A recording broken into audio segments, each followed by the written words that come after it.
Hello everyone and welcome back to my channel. If you're new here, hi, my name is Haley and you're watching Between the Pages. So I have two book reviews for you today. These are very overdue, but I haven't really had time. I've had a lot going on in my personal life, plus magical readathon. Pretty much been spending every evening just reading those books, trying to get them done before the end of the month. So I have, like I said, I have two book reviews for you today. The first one is Lore by Alexandra Bracken. Now this was an Owlcrate pick, which is how I ended up with it. I probably still would have bought it. I can't remember if I was looking at this one prior to it being an Owlcrate book, but if you've been here on my channel, then you know that I am a huge Greek mythology nerd, so I probably would have picked this up anyway.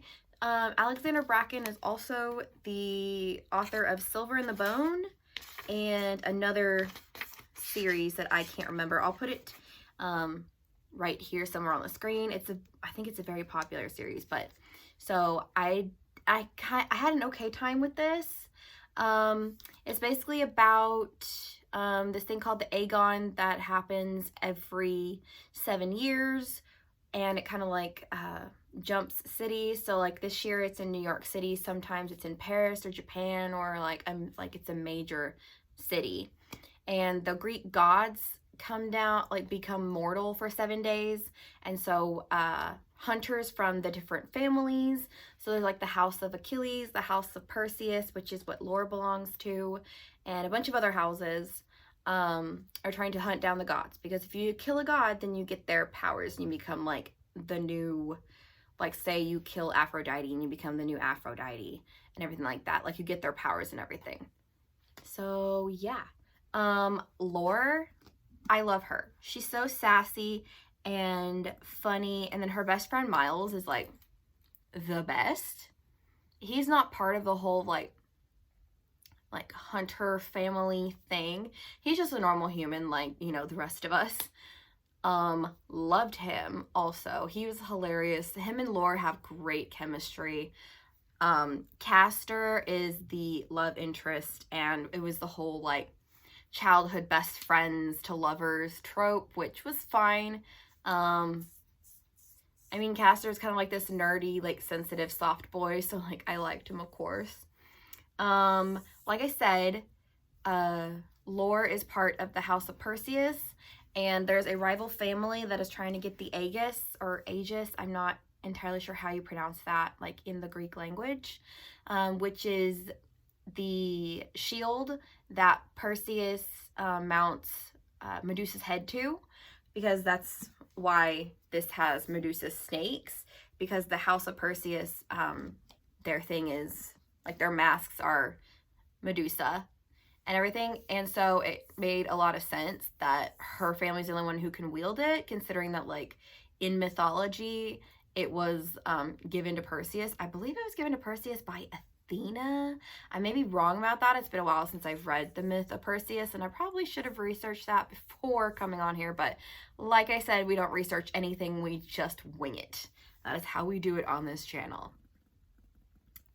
And then there was one twist that I didn't see coming, and I'm going to spoil things for you, so you should know that's how my videos are. I don't mince words or anything.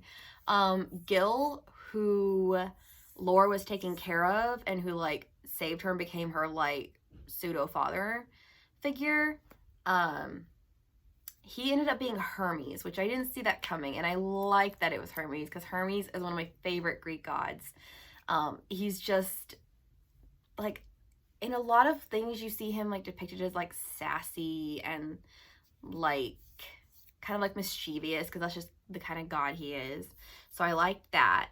And then halfway through, I think I was like either halfway or maybe like 30-40%, I was starting to get annoyed, because I was like, okay, you have introduced this thing called the Aegis or Aegis, whatever, and I was like, okay. So Wrath, who is the new Ares, is convinced that Lore has it. I mean, you find out later that she took it, so she doesn't have it in her current possession, but she knows where it is.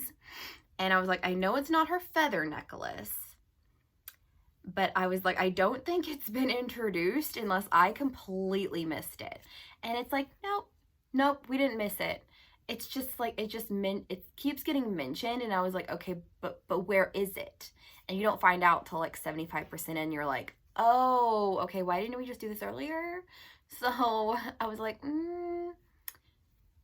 that kind of annoyed me. And I was like, I am almost halfway through and I have so many questions. You've not answered half of them. So I was getting really annoyed because I was like not being able to figure this out. And I was like, I've never read anything else by Alexandra Bracken. So I don't know if that's just her writing style or like her story crafting. I'm not sure because I've not read anything else. I do have Silver in the Bone, which I'm kind of scared to read now because I didn't have the best time with lore. I think I gave it like a 3 or maybe no, I think I gave it a 3 just because there was a lot of things that I was like, I like this, but I'm also annoyed at the same time. Another thing that pissed me off was Athena ends up being like kind of a bad guy, and I was like, Athena is my queen, she's my girl, like how dare you slander her like this? And she's like talking about like the bad things that Athena has done and how Athena's not a good guy. And I was like, yes, I realize that. I mean, she turned Arachne into a spider and cursed Medusa after she was, I like to believe that she was taken against her will by Poseidon in Athena's temple. And like they try to spin it into like Athena was like, well, I was giving Medusa power against men because you look in her eyes and you turn to stone. And I was like, okay. But I was like kind of pissed off. I was like, how dare you do this to Athena?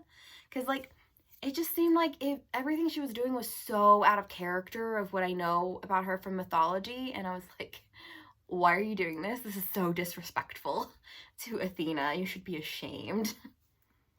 And so like I said, I gave it like I think I gave it a 3, and it's mainly because this thing was way too long.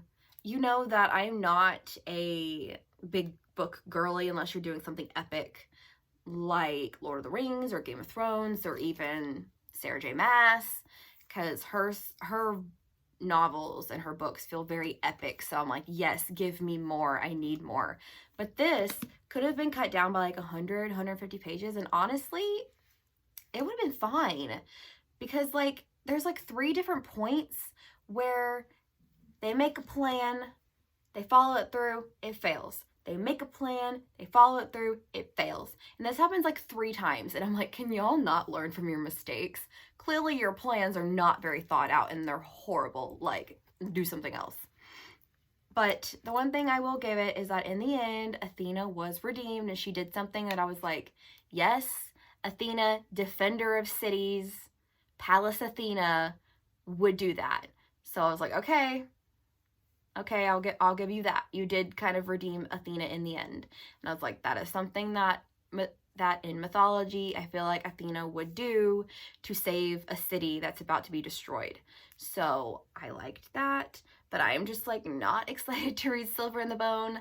I might do a sort of like, I give an author a second chance because I have a lot of books by people that I've read the first or second, and I haven't had the best time with. So maybe we'll do that. Maybe I'll give Alexandra Bracken a second chance. Who knows? We'll see. So yep, that was my incredibly rambly review. Are you surprised? Of Lore by Alexandra Bracken, and I will see you guys later.